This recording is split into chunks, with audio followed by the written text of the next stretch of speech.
Boom! Welcome to youtube.com/AdamMcKola. This is the weekend wrap #1 with myself and of course Dean or D. His name's Dean though. Dean is I don't know if he's going to be new to all of you guys because he has been on Full Time Devils. I think he's made a brief appearance on the channel before as well. And basically we're starting something new.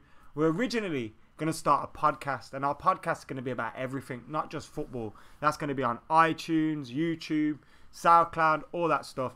We're making that soon, but we're going to do a weekly show on Adam McKola TV where we're wrapping up all the weekend's action. Now obviously we can't talk about Manchester United tonight. We're both Man United fans, but we can't talk about that tonight because United are playing tomorrow. There's nothing to talk about there. But we've got 3 big topics to talk about today. It's going to be going for about 45 minutes. Those topics are the results over the weekend, including Liverpool 4, Manchester City 3, Bournemouth 2, Arsenal 1. We're going to be talking about the Alexis Sanchez transfer. That's the second topic. And the third topic is the Rooney Rule, which the FA have just implemented into their, I think it's just their manager appointment. So that's going to be interesting as well. You're going to be with us for the next 30 to 45 minutes discussing all these things. We will dive into your comments as well. But generally speaking, me and Dean are just going to have a chit chat. And you guys are going to get to watch along and be a part of it. We've got almost 200 people watching at the moment. We've got almost 44,400 subscribers. So thank you all for getting involved. We can see Daniel, Yakub, Philip, Ujwal, Brad, Manny Plays all in the comments, and we're live right now. Get hitting that like button. So Dean, how you doing, bro? I'm good, man. You're good? Yeah, man. What have you been up to today? Just chilling, watching the football, and had some dinner when I was watching the City game. So I've just been chilling out, man. You only watched the City game or you watched the Bournemouth game as well? Well, I missed the first half an hour of the Arsenal game, but I watched, I think it was, did all the scoreboard at the time or whatever, but I watched the majority of that game and then watched the City game after. The Arsenal game, obviously we talk about that first actually because that was the first one. Yeah. The Arsenal game, like, what did you... I just got back from Amsterdam, so I was wasted. I was in bed watching this game thinking, oh my days, this is funny. And when it went 1-0 up, I had a little bet on Liverpool, Bournemouth, and Leverkusen, and I put £15 on it for 850, and Leverkusen were the only one to let me down. The odds of it. The odds of that. I just wish I just didn't put Leverkusen in it now. But anyway, Bournemouth 2, Arsenal 1. Arsenal were winning. Bellerin scores. What's going on at Arsenal at the moment? Well, to me, it's not. You can't be surprised, isn't it? Well, we've obviously the news. I got the news before the game. Obviously, the dropped Alexis, which dropped. He wasn't in the match day squad, innit? So he wasn't in the match day squad, which was surprising. Bearing in mind, obviously, there was the talk that was coming out was suggesting that nothing would happen until they've got a replacement. So I heard that. So obviously I'm not an Arsenal fan, but if I seen Alexis not even in your squad, I'd be quite worried. But Bournemouth to me aren't the greatest team. They've been poor this season. Like Eddie Howe. Yeah. I know he's not really under pressure for his job. He's probably got on the safest jobs. I think they could go down and he'd still keep the job. Yeah. But like they've been not as good as they have been in recent years. Yeah. In my opinion, I think it's similar. They do similar things for me to what Arsenal do in terms of obviously they try and play real nice football. But I think at the lower end of the table, like me personally, I think you kind of have to just focus on getting points, and you can fall into kind of what West Brom kind of did, where like they always played like this route one, and they want to play. When I think it was Pepe and Mel, I think they wanted to. Their fans get bored, and it's like, oh, now we want some slick football, and it's after that they revert back to Tony Pulis. But then obviously I found that mad though because they got. We're going off topic, but they got Pardew. But Bournemouth got Eddie Howe, who's a good English coach, and they say like English players, English managers don't really know how to play football. Yeah. But the ones like Eddie Howe. Yeah, personally, I was a bit off topic again, but I think Eddie Howe, or obviously it's coincidence again, but Pardew, I would have probably went with Eddie Howe because he's actually got a football kind of philosophy, similar to what obviously Arsenal have. Yeah, so. But I personally, I was expecting Arsenal to still turn them over. Like, I think Arsenal still have got quality in their team.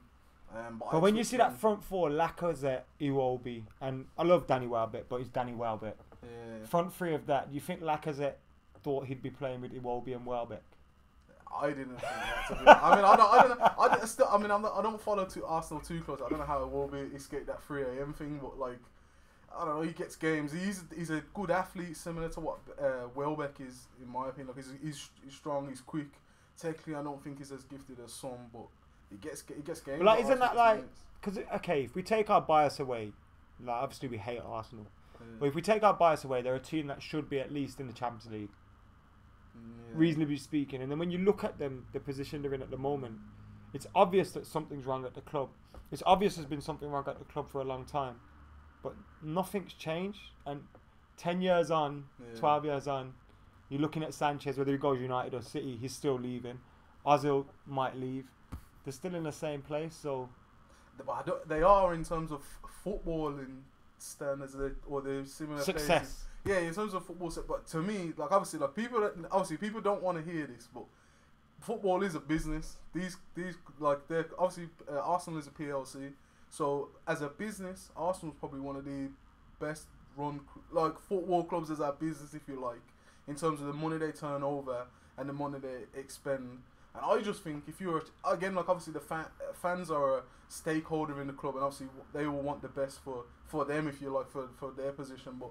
Obviously, if you're a shareholder, you obviously want a return on your investment, and I think that Arsenal have just been so focused on that. And obviously, again, like if I was a shareholder in Arsenal, I'd want Arsene Wenger to stay, because you think about the money that he doesn't outlay that much in the transfer market, and he gets quite a lot of it. But back. Then you're saying that, and I would totally agree with that if A, they were still in the Champions League, which they're not, and B, if they're a business, why did they not sell Sanchez in the summer?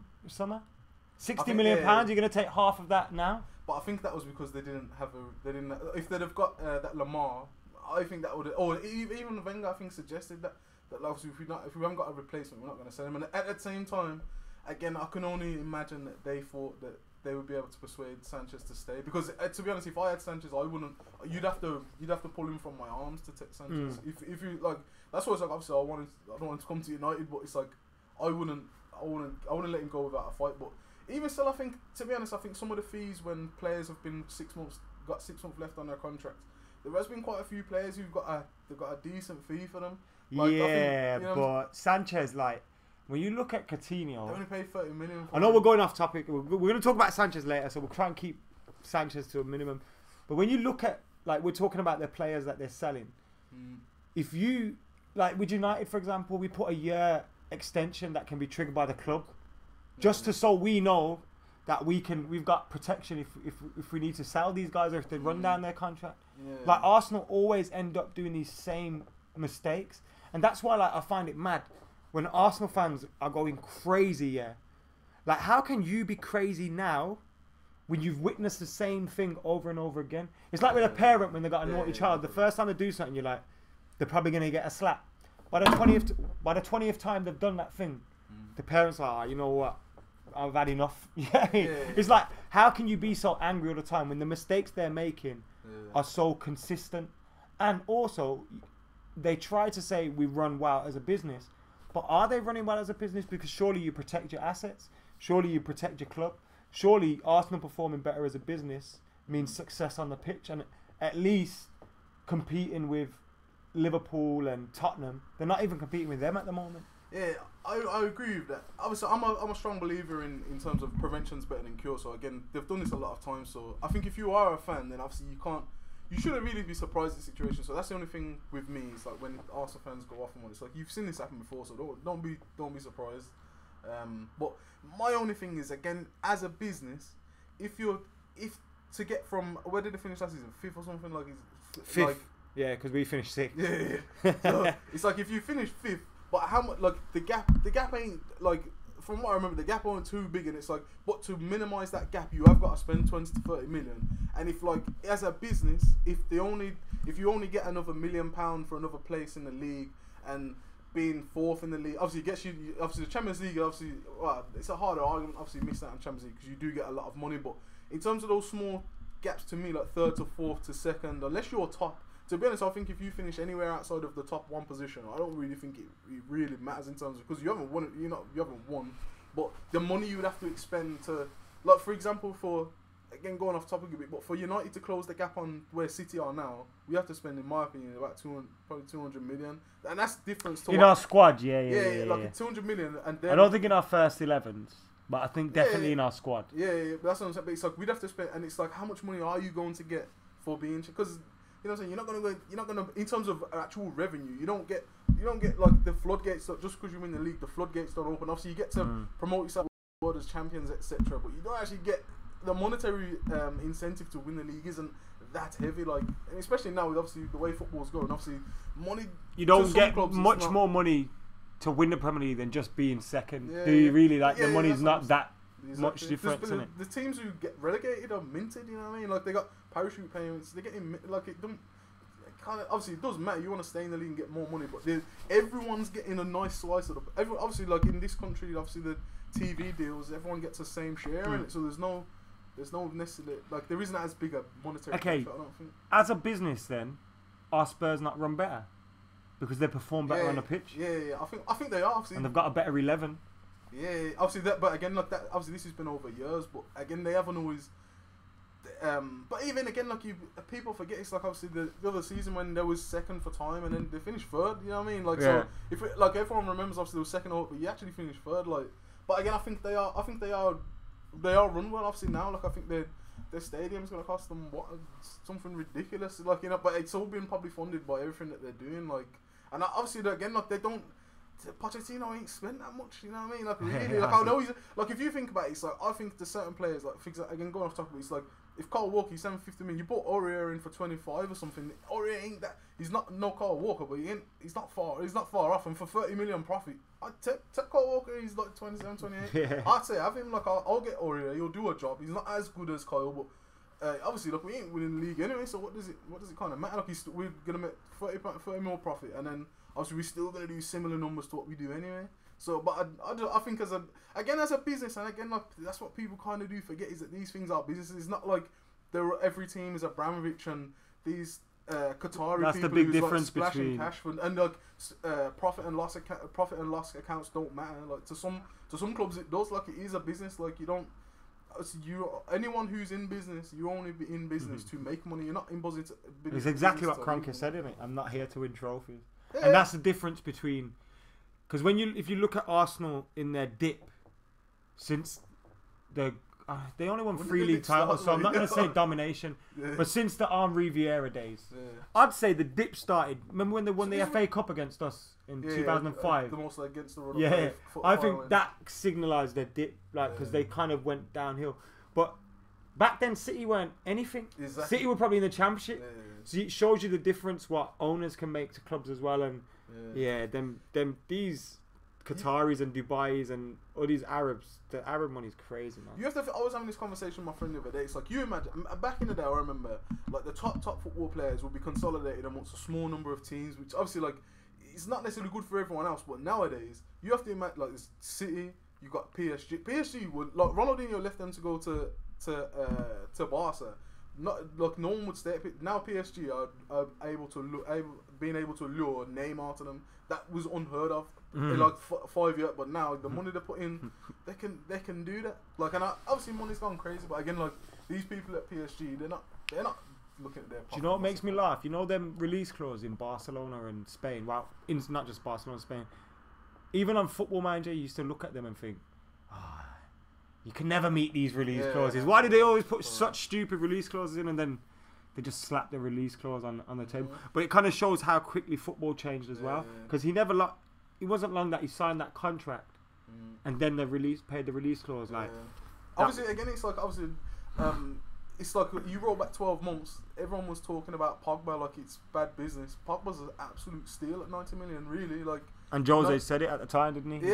But again, but obviously, again, like it's like they've probably seen where the market's heading, but it's like in reality, it's a steal. Like if not, and now we're talking about like 145 million for Coutinho, 95 million for them, or 145 Is million Coutinho for worth Dembele, it? Like, in a footballing sense, I was again like I think this, especially now with football, is like if you lined up all the best football players in the world on a like like how you do back in school and you pick faces and that. Literally, there's only certain players who can do certain roles, and it's like. I think that's why, again, it's like when we paid 75 million for Lukaku, like, tell me what other striker who's available, who scores goals, is out there. And it's like, and again, like Everton, no, it's like, if you don't buy Lukaku, who else do you buy? So you can have as much money as you want, but if like, who do you buy? And it's like, I just think now that like, it's supply and demand. Again, because going back to that point about the money, because every club's got money, because again, like the Premiership deal's so good, teams don't have to sell. Like, whereas back in the day when if big teams come calling, you had to sell.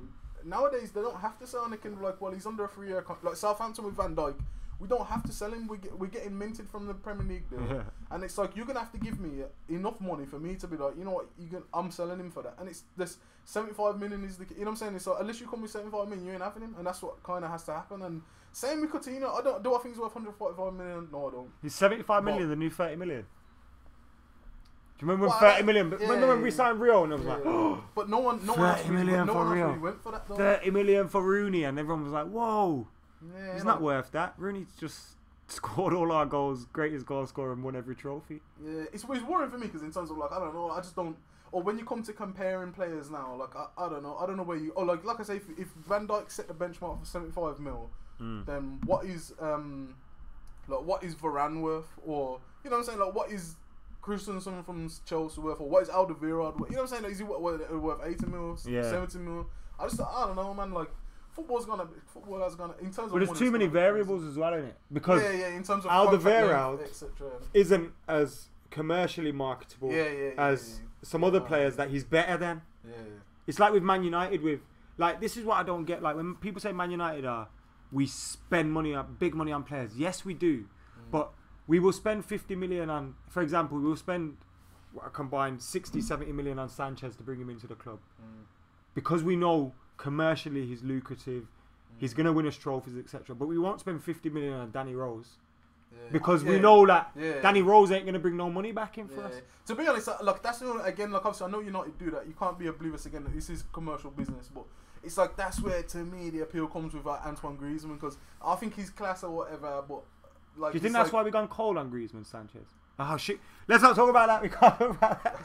Do you know why? Because for 15 minutes we've been talking about Arsenal, and this main topic was Liverpool 4, Manchester City 3. Something that you'd think we'd be buzzing with, but I keep saying I'm not getting happy about City dropping points until it's single figures, until it's 8, 7 points. I can't even entertain that thought of catching them while it's 15 points with a game in hand. I mean, I'm not looking on. Obviously, you have to take each game as it comes. The only thing, again, like it was good 20 minutes ago, I think it was that if City got battered, or it come across that City got battered, but in the end, they lost by a goal. And it's like, if Liverpool would have ran out 4-1 winners, then I think that probably gives everyone else more confidence, thinking, like obviously, again, Liverpool have got a front line that can give anyone problems. It's gonna prove that today. But if they'd have finished 4-1, I think other teams would have been more confident trying to get at them. But because in the end they only lost by 1 goal, to me, if I was City, I wouldn't feel as hard done by, because I think like obviously we lost by 1 goal, that happens. We've only lost 1 game this season in the league or whatever, so it's not as bad. But obviously he's good to obviously like now this whole talk about them going unbeaten or whatever's gone. But again, to me, it's like I was watching the game and I was thinking, City can get back into this. Like again, obviously like I didn't think it at 4-1. No, I didn't. But then, to be honest, when it went 4-2, I started thinking, "Oh, here we go." And then I think even I heard something funny on the radio on the way in. I heard a Liverpool fan that called in and said the crowd were excellent today. They really got us over the line. And I remember thinking at 4-2, whoa, Liverpool sound nervous. Like the crowd went quiet. Everyone went quiet. When the ball went near the goal, everyone went. They had 4 and 5. They had 9 back. Like they felt really nervy, and I think partly because of their goalkeepers, every single one's shit, and partly because without Van Dijk they haven't got a very good defence. Do you think the defensive problems come from the manager or from the players, or a mixture of both? Because Lovren was highly rated. Yeah, I mean, or was he? I don't know. Again, like again, obviously, like I'm not as sold by Van Dijk as everyone else is. I know he's a decent defender, but again, I think I don't know. It's like the level of football to me. There's not as many big stars in every position. Like to me, Lovren was a decent defender at Southampton, but I mean, I don't watch Liverpool play all the time, and a lot of my friends are Liverpool fans, but it's like he gets a lot of stick. But when I do see him play, he never looks secure to me. Matip, I've seen him again. Like he looks like I don't know. He just looks like he's Bambi on ice all the time to me. So I don't know. I wouldn't really say it comes from Klopp. Well, I don't know because again I don't really watch their games enough. But I just think, to be honest, I think the personnel they've got are poor. Like again, I can only imagine that Klopp doesn't want to play. Would that defense be better under Mourinho? But again, I think their team would set up different under Mourinho. But then they wouldn't score as many goals. Yeah, exactly. I think Mourinho would set up if them, like, even to be honest with United, and I think again going off a bit tough, it's like sometimes we play a bit defensive because our defenders ain't that good. You know what I'm saying? Like, and it's like I just think sometimes that like it kind of showed today. It's like Liverpool's front line is a challenge for kind of anybody, but the back line isn't. It's like the way they went today was like obviously we'll score 4. But obviously, they ended up scoring 3 passes, and again, if there was 5 more minutes on the game, City got back into it. But like I said, I don't think it's Klopp does it on purpose. I just think that he kind of like he'll put faith in his strikers that they'll score more than we'll concede. But again, I think he could play more defensively. I just don't think he scores many goals. But again, I can't imagine he wants his defense to be. Do you think some coaches, especially like Klopp and Pep, do you think once they build this image that I'm attacking coach, I attack. Do you think it's then hard for them, for example, in games today, when Liverpool went 4-1 up, 4-2, do you think it's hard for them to shut up shop because it will take the shine off what they do? Or do you think if Klopp did that, people would be like, rah, maybe Liverpool can turn into a team that can win a title? Because really, still, even though they won today, I was like, yeah, but that's why they don't win a league. Yeah, I don't know, like, I just, to be honest, I mean... Were you impressed with Liverpool today? Yeah, well, again, look, to be honest, I mean, I'm impressed with... I was impressed with the fact that, obviously, the Coutinho exit didn't have as big an impact as it potentially would. I thought, obviously, again, I'm not Oxlade-Chamberlain's biggest fan, but I'm kind of a fan of his. But again, I thought he played well, and he did kind of... obviously, he's not Coutinho, but he did well, obviously, he scored. But I don't know, like, I was... Again, to me, it kind of epitomised what Liverpool can do. To be honest, I was a bit disappointed. It sounds mad. It's like I was a bit disappointed with City in terms of when your man Firmino just brushed Stones aside. Oh, I was watching that finish was amazing. Yeah, that's what I'm saying. But things like that, it's like Firmino again. He plays as centre forward. I've never been kind of like he's sold on the fact that he's centre forward. But your man's just held off Stones and just clipped the keeper. And you know what I'm saying, like the rest is history, as they say, or whatever. But, like I don't know, man. Like to be honest, like I say, I would. To me, Liverpool were exactly what I expect of them in terms of they're good attacking, shocking defensively. But to be honest, it was just a bit. I was a bit surprised with how poor City were at the back. It's like, especially at Anfield. Like again, like going off topic, going towards United, but it's like everyone's moaning about us. We part of the bus, but I'm telling you now, Liverpool didn't look like how they looked today against City. How they did against us. They weren't bursting through and muscling off man and clipping keepers from 20 yards and all this stuff. Like we can't, like they didn't want to do it because they knew we would hit them on attack. But it's like kind of City, Liverpool, City kind of played into what they wanted to do, and obviously ended upon the other end of that. But at the same time, I think like if you're so far ahead in the league, you can kind of roll the dice. Like you don't need to hold back the reins. You can say, bro, go and win the game. And if we don't win, so I am like we dropped 3 points, yes, but it's like we're not coming here for they didn't come for a draw. You know what I'm saying? Like so. Is the title race back on? Nah. Like those 6 points over Christmas, innit? Imagine if it was 9 points with the game in hand. Then. But again, it's like you count the goal difference with that. I don't know, man. Like again, look, it showed a chink in their armour, which I'm happy about, and obviously the aura of them being unbeaten's gone. So obviously, I'm just hoping that other teams can do the same. But again, it's like if Liverpool would have just held out for 4-1, I think it would have been a bigger sign of intent for everyone else. But the fact that because they couldn't keep off the goals, they only just lost in reality. You know what I'm saying? They just lost, and they're away from home, so it's not really. It's not really a massive. Like it's not a massive shock in terms of. Some teams will get turned over at Liverpool, but I don't know, man. I don't think the title race is back on at that moment. Obviously, like there's too much of a gap, and again, like there's too. If I was a City fan, there's too many kind of. Although they lost, there's too many positives in terms of we still scored 3 goals. We carried on to the end. Like I remember seeing because they'll be going into the change room thinking, "Oh, lads, nearly got a point there. We had a bad day today, but nearly got a point there." So then they go with that renewed energy rather than that shit, lads. How did we lose that 4-1, 5-1? Like If it's 4-1, then it's like, oh, we got hammered, but we lost by 1. I'll be saying, no, bro, we lost by 1 goal. We lost by 1 goal, and it's like obviously the next game comes in it, but we see what happens in it. Obviously, like I said, I'm glad the whole guys of them being invincible's gone. And obviously, I need to speak to these people at the moment because we've had some issues with the stream in terms of the feed. Now the internet health is good. We've had problems with the internet. We're using my dad's office at the moment, yeah, and I don't know what's up with this internet, but I'm tethering now, and it says the health is good. So refresh your streams. But I think that means some of you may have missed what we've been saying, what we've been doing, and hopefully once it re-uploads later, you'll be able to catch everything else. That means, yeah, I'm gonna save the Rooney Rule stuff for another day because I think that's an important topic, and I kind of don't want to waste it. But maybe that could be the first podcast, the Rooney Rule, innit? Could do that as the first podcast. But we're definitely going to talk about Alexis Sanchez to Manchester United or Manchester City. Now, today, Arsene Wenger has said we will know more in the next 48 hours. Will Sanchez be in red or blue in February? Or red and white? Yeah, I think if he's... I don't know, it's a bit mad. Obviously, like, I was listening to what you mentioned earlier about what Rio was saying and in terms of trophies and that. I think obviously you've got, in the short term, I think you got the more likely to win trophies there. But again, if you go to City halfway during the season, they're at a canter at the moment. So it's like if you win the league, you didn't really impact that because you just come in at the end when we're like 10. Do you think that's what Rio meant purely this season? I don't know why. I listened to when I actually seen his comments, I sent them transcripts in the newspaper. But it's like when I seen him say after he was to talk about like legacy, etc. Like he was talking about obviously probably United, but it's like to me. If it was me, I was like, well, if it was me, I'll say I'm a United fan, so obviously I know where I'd be going.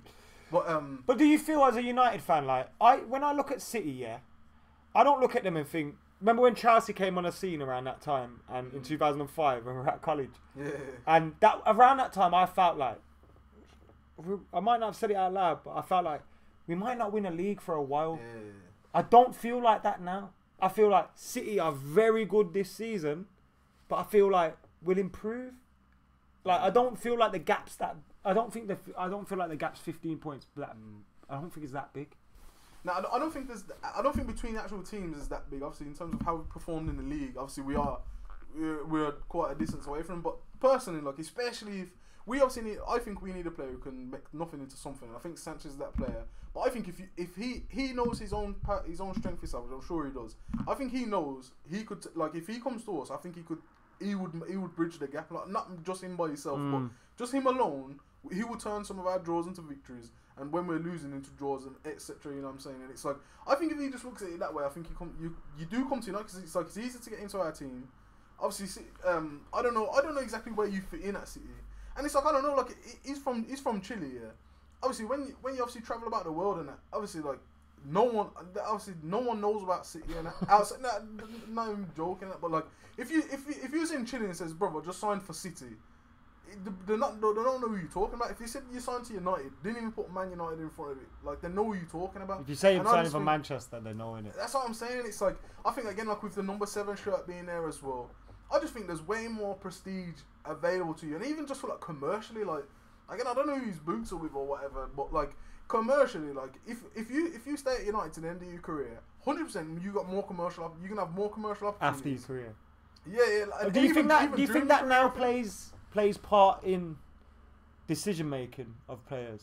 I think you're being naive to think it doesn't. In terms of Pogba, for example, obviously like Pogba. If Pogba goes to City, I'm sure City must have been after Pogba at some point. They thought they had him, innit? Yeah, and it's like, but commercially. If like for example, I don't know if anyone. But do you think that could?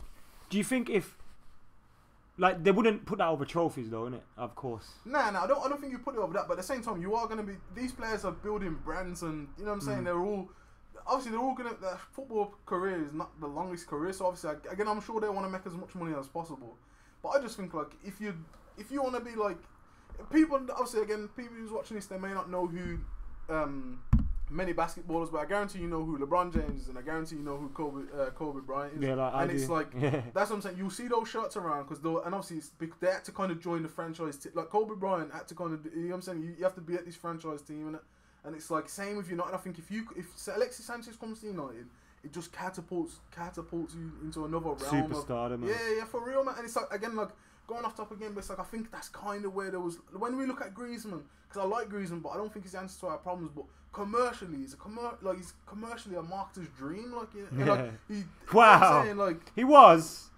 Yeah, I know that blackface, but I guess he watches basketball and that, and it's like he wants to be cool, you know what I mean? And he dabs and does all this Drake Hotline Bling and all this business. You get me? He's the only one that still listens to Hotline Bling. That's what I'm saying. But again, it's like it's the crossover between like pop culture and sport. You know, it happens all across the world, not just in football. Football's become a lot more Americanized as well, isn't it? In terms of you know I know people used to have dances back. I'm not saying dances are new, but I mean in terms of like Jordan had his signature thing, like with his, obviously like with his picture of him jumping the jump man, and then you've got like now people want to make their signatures and they're planning these things out more. They're not just busting a dance and it's random. It's like everything's planned. They know what they're doing. Pogba had his hashtag and he had the same haircut as his hashtag. Like it is a big part in the world. But in terms of City and United, was Real right?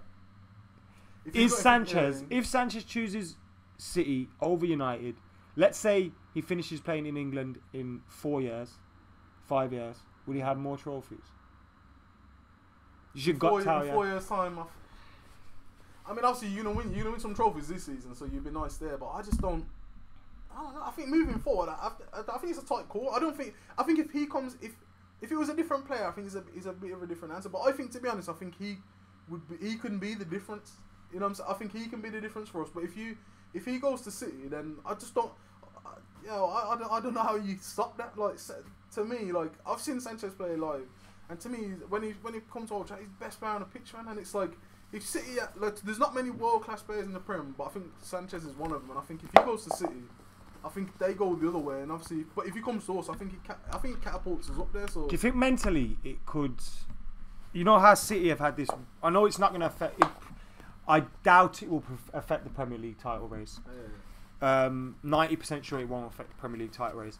But do you think it will affect things going forward in terms of, is it a power move for United to say, hey, you may be very good this season, but you still may be just a little bit behind us in terms of stature of club, size of club. We can still blow you out of water in the market.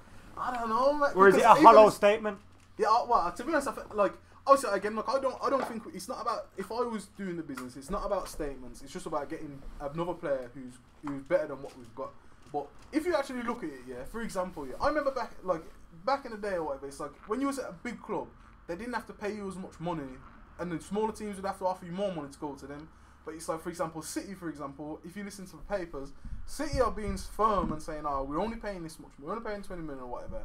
If you don't like it, then we'll grab him to someone for free. And it's like, we'll pay him. Is that because they think Sanchez wants them more than he's letting on? You'd assume so. But again, it's like we're saying, well, we're going to give him X amount of money to sign on or whatever. But then it's like United come and saying, well, nah, actually, we'll pay you more for him. So we'll make the club happy and we'll pay you more wages. So it's like, you know what I'm saying? It's not like we're paying a worse deal than, or like, I think we have to kind of pay whatever we have to pay to get him. But I think we're not, if we was offering exactly the same terms as City and then he chose us, then I think you can be like, yeah, see, you know what I'm saying, we're the bigger club, etc. But it's like with Lukaku apparently, obviously when he was going to go to Chelsea, but then Chelsea weren't going to pay the fee to that Mina Raiola.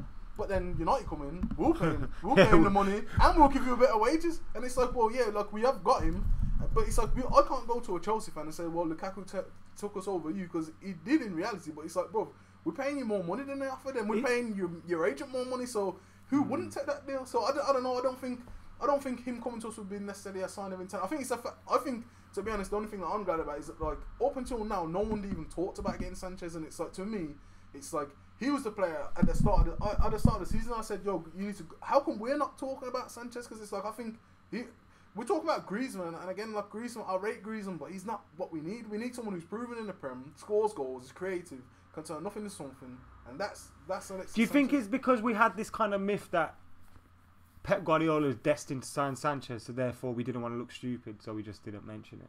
Because that's kind of how I felt that up until last week, I was getting questions on transfer streams, people saying, "Yo, why don't United go for Sanchez?" And I was like, Sanchez is great, but we're not going to get him. Like, why are we even entertaining this discussion? Like, don't talk to me about it.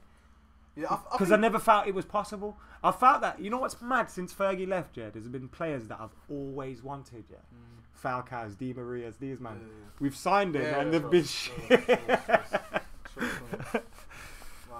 People are saying we need, someone in the comments is saying we need right wingers, not Sanchez.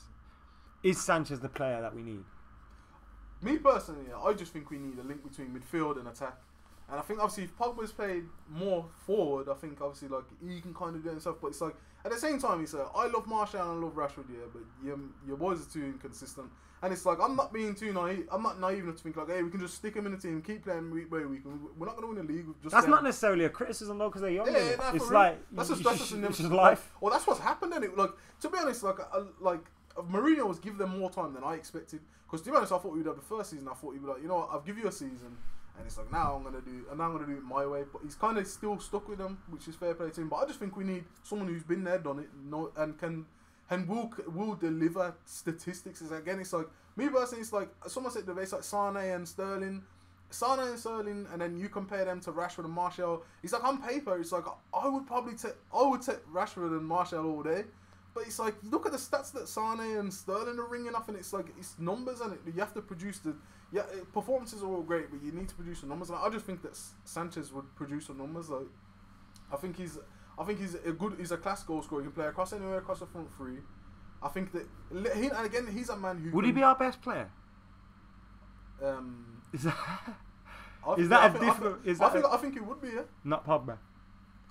Yeah, I feel about it's again like Pogba's. Would Sanchez become our most important player? I don't know. Maybe probably would still be Pogba because again like you can just to be honest I say this all the time. It's like, to me if you take Pogba out of our team, we're an ordinary team in my opinion. So I think to be honest Pogba would be our most important. But then it's like the next name obviously after De Gea would be obviously Alexis Sanchez because. Again, Lukaku's class, but Lukaku's not gonna. He's not a striker that's gonna create nothing, something out of nothing. Where you've got to create for him. Yeah, that's what I'm saying. You need to put the ball in his head. You need to give him through. But again, he will finish him and that. But Alexis Sanchez is a man who can do it by himself. And he's a proper Mourinho type fighter, isn't he? Yeah, that's what I'm saying. Look, the passion. I know you don't like. Man's talking about fucking passion.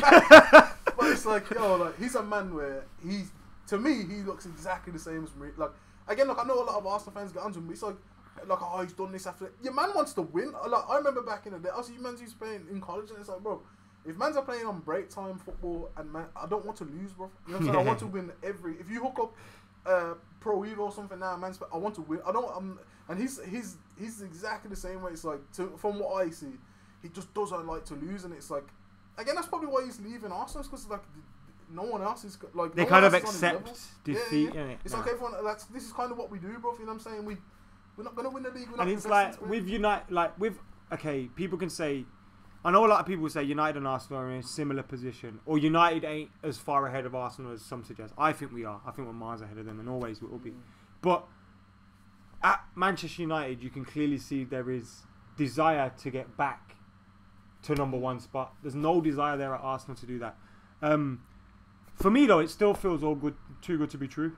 I don't think it's gonna happen. Still, like I said, I'm trying to be positive about it. Like I said, me personally, again, I think we're talking from outside the actual world of football in terms of what we read in the paper, etc. But I just don't think if Mourinho, and again, like within the circles within football, I think there's a lot more that's known that's obviously not let out to the public. It's like I think if they actually thought that he was going to City, I don't think they'd publicly come out and say we're after him. Never. That's what I'm saying. So to me, there has to be something in it because I don't think Manchester United and Jose Mourinho. Because again, even though it wouldn't necessarily be like if he goes to City, it's like he's chose City over United. I don't think Mourinho would ever put himself in a position to be like kind of done over by Pep. So to be honest, I think the only reason why we're in for him. That's why it feels like a move to me, man. It feels like these all know the moves going through, and they've just been like, Shall we fuck with Jose for a second? You know? I don't know. And to be honest, I don't know, man. And like I said, I don't think Jose will put himself in that position. But again, it's like they're kind of bitching and moaning. People's been getting onto Jose. I think that maybe this is the reason this is what he was alluding to. You know, when he's talking about, oh, we need X amount of money to be spent. I think that, or they was like them subliminal messages to the board, like, bro, the players who I told you about. Yeah, it's like that's the player I'm talking about. It's like we need to get him. So again, like, I just think that there has to be something to it, and I think that, like I said, I don't think we put ourselves in this position, especially the way City are going to like kind of be we've been outdone by City. I just don't think we would do that, to be honest on that. But like I said, I think he's 100% what we need. I know people saying we want a right winger, like. But he can play at right wing. This is what I don't get. Like, he would be happy to go right wing, drift across. And what I like about this as well is Lukaku we've lost Ibrahimovic. So even if you look at it this way, Alexis replaces Zlatan. Happy days, great replacement. But also, if you look at it the other way, we've then basically bought a striker, because now Rashford or Martial can play number 9, or just off, or whatever. Like, you could even play Sanchez just behind them. Yeah, Lukaku. Yeah, I mean, for me, I know a lot of people have been saying since it would be Martial, Alexis, and Lukaku. Like, obviously, again, I'm one of Rashford's biggest fan. I want him to succeed or whatever. But at the same time, to me, it's like we need someone who can do it now, bro. And again, be it him or Martial, I just think that whoever it is just take the fall. Bro, you're gonna be on after 70 minutes anyway. You know, so they will be getting games. I just think that we kind of need to we need to do something now. Like, again, I always want us to invest in youth or whatever, but you look at Sanchez, he's 29, so he's not a spring chicken. But we've got very good youth already. Why do we need more young frontmen when we got Martial, Rashford, Lukaku? Exactly. Because look, right now we struggled over that rough period because they all hit a dry patch at the same time. Like, all of them just went quiet on goals. The only ones that were scoring were Mata and Lingard.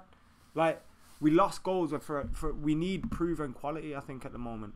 That's what I think. Fucking hell, Real Sociedad are beating Barcelona. Their unbeaten season's under threat today. Looks like it's been a bad day for anyone connected to that Catalan club.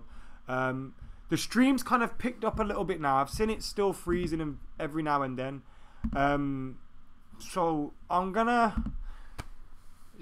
Shall we talk about the Rooney Rule for 5 minutes? I don't really want to. Is it wasting it if we do it now? It's a bit wasting it.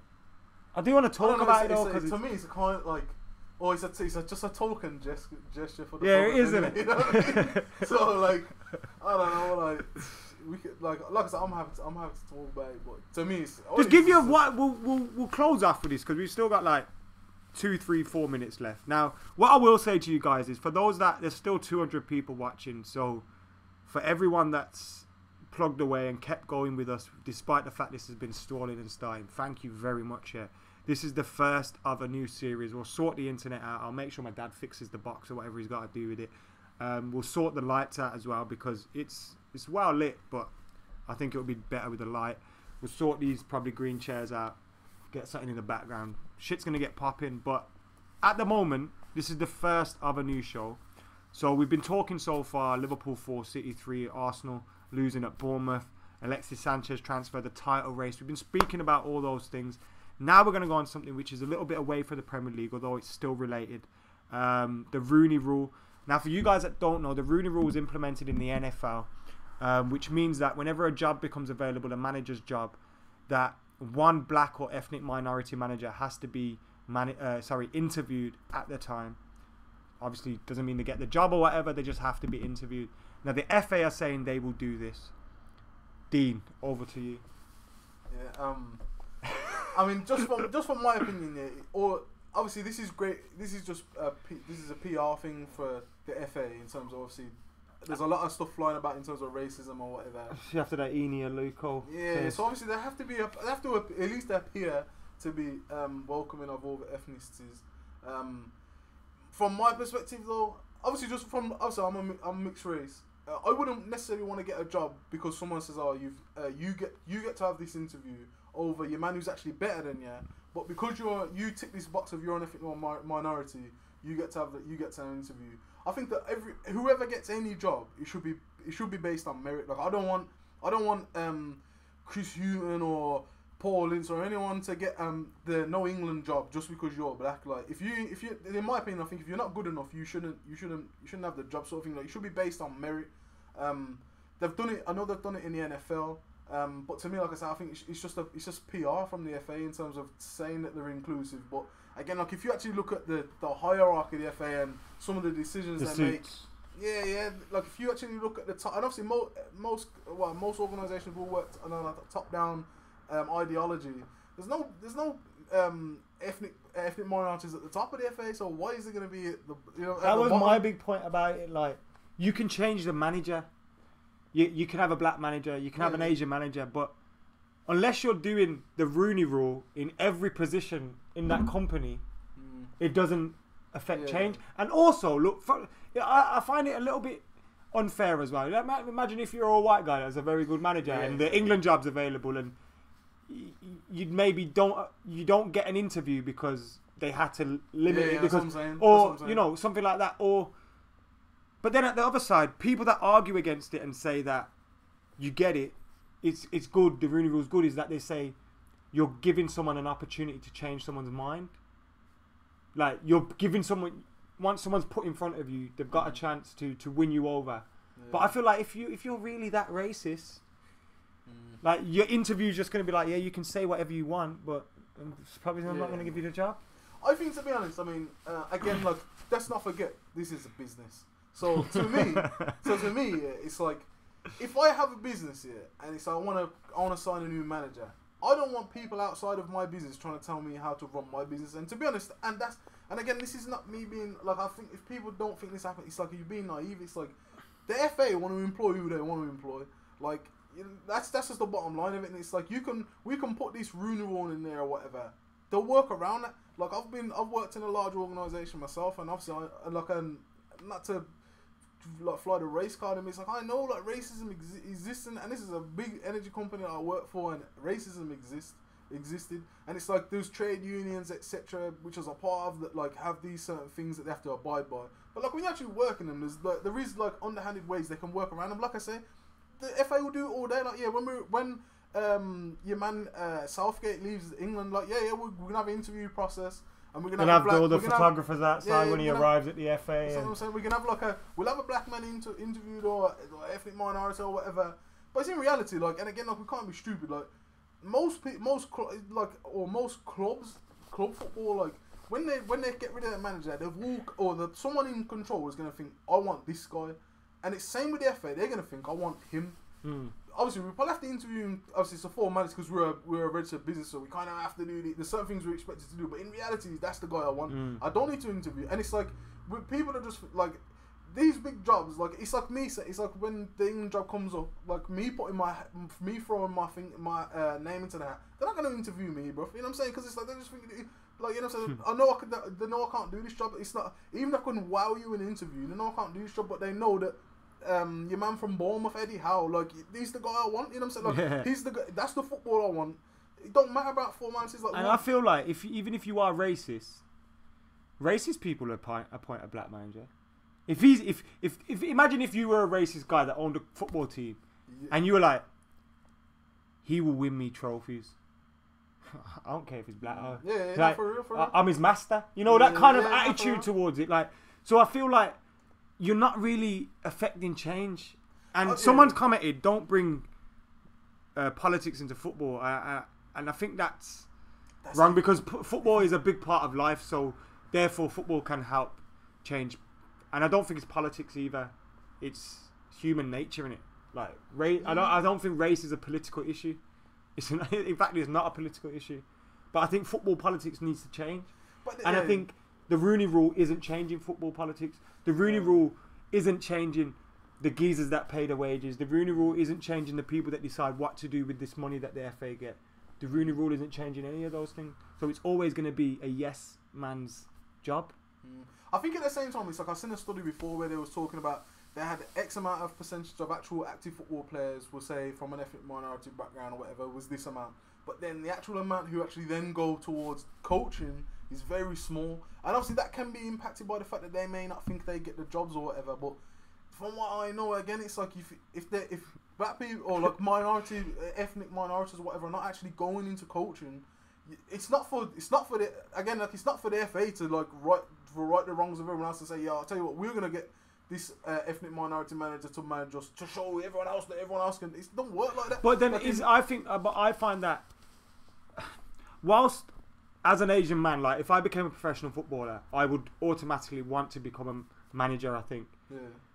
But at the same time, there is, for these younger kids that are growing up that want to be footballers, that want to be this, that want to be that, there isn't any role models for them to say, yeah, I can be a manager. Yeah. Like, there isn't like a black or ethnic Sir Alex. There isn't like, do you know, all these managers. And whilst I think in the 70s, I think obviously you had racial issues with players not really playing. You had black players coming. And I think it's just a matter of time until there's more black managers because there's more black players now. Or at least I think it should be. But it kind of hasn't.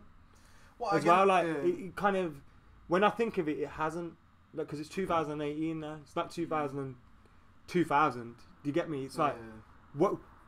And also, who's going for these job interviews? Is it Chris Hughton for every job interview? Yeah, that's what I'm saying. Who's the managers out there? The Rana? But that's what I'm saying again. It's like, again, look, I'm not. To me, I mean, obviously, like you again, people made this sweep. So to me, I think the FA is institutionally racist. Like you look at in terms of like their punishments they put out for what you do for racism, and then what you get for like spitting at a player or. Like look at Joey Barton. I don't like Joey Barton, but your man got banned for 18 months for gambling. But Suarez got 4-match ban or something for saying some stuff to John Terry like, was 4-match ban, innit? So obviously we know, like again, like top down, like we can see if you like, your eyes are there to see. You can see what their priorities, and it's not racism.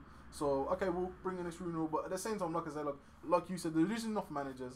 Again, like I think, like you just have to look at the climate. I think of ex-players now. Again, because they're making so much money as well. Who wants to stand on a cold pitch and do X, Y, you know what I'm saying? Like, when you've just been paid absolute millions, and then you throw into the hat as well the media jobs that are going.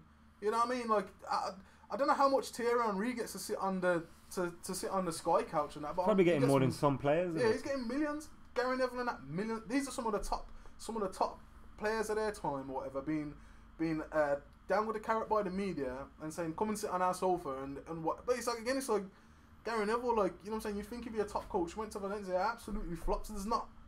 But that doesn't mean he's. I know he will probably never take another managerial job ever again because of that.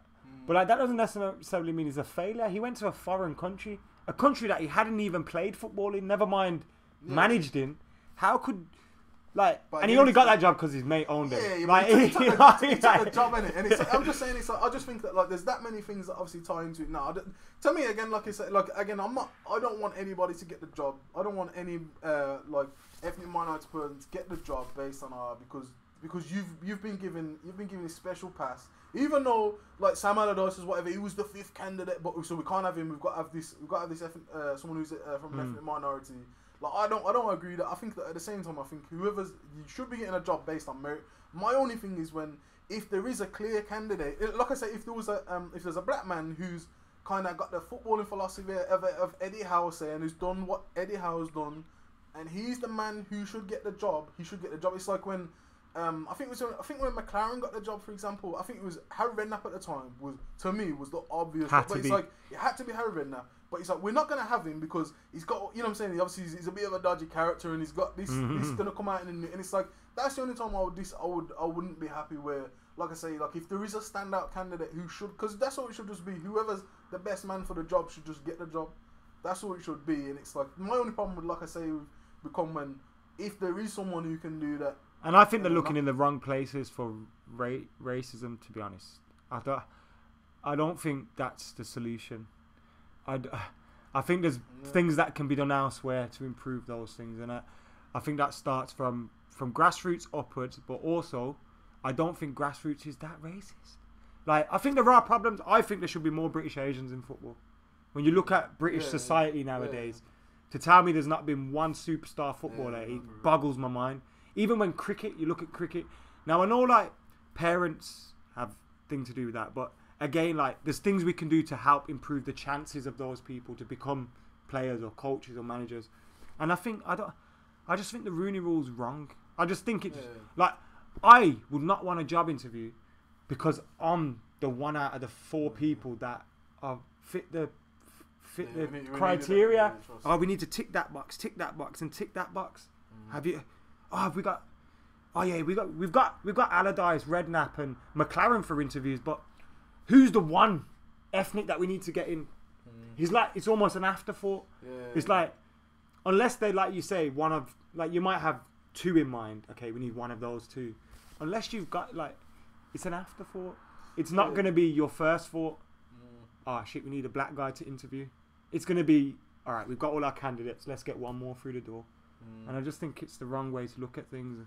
I think from my perspective, sorry to cut you, is again, as a mixed race man or whatever, anyone who's of under this bracket of ethnic minority or whatever, I think obviously the onus is kind of upon them, to obviously put yourself in a position to force them to make you the like I say, the reason I stand out candidate now, so that's a problem. So instead of asking no one I know wants handouts or whatever, but basically people black people, Asian people need to put themselves in a position where obviously we can be trying to get those jobs. Where you can claim racism. What manager can claim he's not got the English manager's job because of racism? That's what I'm saying. There ain't one. So that's what I'm saying. So it's again, we until this is obviously until there's more black and Asian people who actually want to be managers and want to be successful. Obviously, that's when it will change. But again, just this is from my opinion, from what I think as well. In terms of, I think as well, people have to realise again, if you're looking at football here, again, people may not agree with this, but we're talking obviously a lot of these clubs are 100 years plus or whatever. They're not owned by black people. They're not owned by Asian people. Or I don't know, I think Blackburn are owned, so it's Blackburn are owned by some Indians, but they're fucked up. But it's they're making a bad name for us. That's what I'm saying. But there is no clubs who are owned by these people, and it's again just human nature, and I don't know, if a white guy owns a club, maybe he wants a guy who looks like him to run the club as well. I don't know.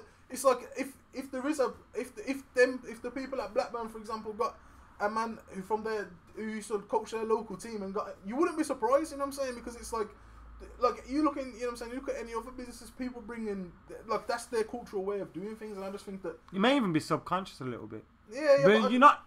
I know it's not there's a difference between outright racist and subconsciously doing things, and I think a lot of privilege is subconscious anyway, because a lot of people don't know they've got it, even though they've got it. You know you haven't got it. You don't know you've got it. Do you get me? And I think you're right in that sense. But I do think something needs to be done about racism, not just in football but in life. But I think there's always going to be racist people. All right. It's like if P Diddy or Jay-Z bought a football club tomorrow. If they employed a black guy to manage that team, no one would be shocked. No one would actually be shocked and say, "Oh, did you interview a white? Did he interview a white?" That's what I'm saying. You're not gonna say. You'd be like, "Oh, that's you wouldn't really." I wouldn't be surprised, but if Jay-Z bought a team tomorrow and then just put Chris Hughton in charge. I would not. Chris Hughton. Chris Hughton's a bit like LA Lakers manager. But you wouldn't be surprised, or like I said, or no one would have him. But it's again, I just think we're kind of in this situation. It's again, what the FA have done is for PR. Let's not get past that. They're doing it for PR, and obviously for the scandal that they've been through. But I don't know. I just think that black Asian people, we need to kind of put ourselves in this position where we're demanding to take this job, and at that moment there isn't really a case for where when Harry Redknapp should have got the England job. There isn't an ethnic minority manager who's been in a position where it's he got done over for that job. You know what I'm saying? So and obviously it's just a business formality that the FA have created to appear more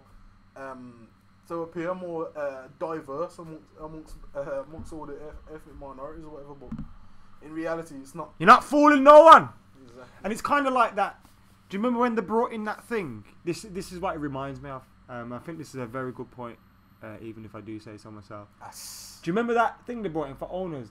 What is it? The fit for ownership kind of thing. But that's exactly. But what has it done? What has it done? It hasn't made a difference. It hasn't made a difference at all. And but again, you can't. But again, it's like going back to the same thing. It's like if you buy a club, you can't tell. If I got the money to go and buy any club, you can't tell. I'll be seeing it again. Like it's kind of arrogant, but it's like, and that's the kind of way I look at their face. Like if you own something, me sitting on this green couch, I can't pressure you to say you have to employ a black person. It's a brother. I've never put a penny or like, you know what I'm saying. I've not put any money towards it or nothing. So it's like I think if you're owner of a club, you can kind of do what you want. You know what I'm saying? Someone from Calcio Mercato has just tweeted, Alexis is United. Yeah. Is he blue tick verified? He is blue tick verified, but there's a lot of I'm blue tick verified. I could tweet that. It doesn't mean it's true, does it? I ain't got that blue tick. So you know what though? I should do that. You know, like about a proper obscure transfer, like in Italy. Tweet like Matteo Darmian's gonna sign for Torino. Yeah. And like bare Torino fans will get on me like, yeah, this guy, he's got a picture with Martial. It must be true. Like he knows them. I don't know shit. But we can pretend to know.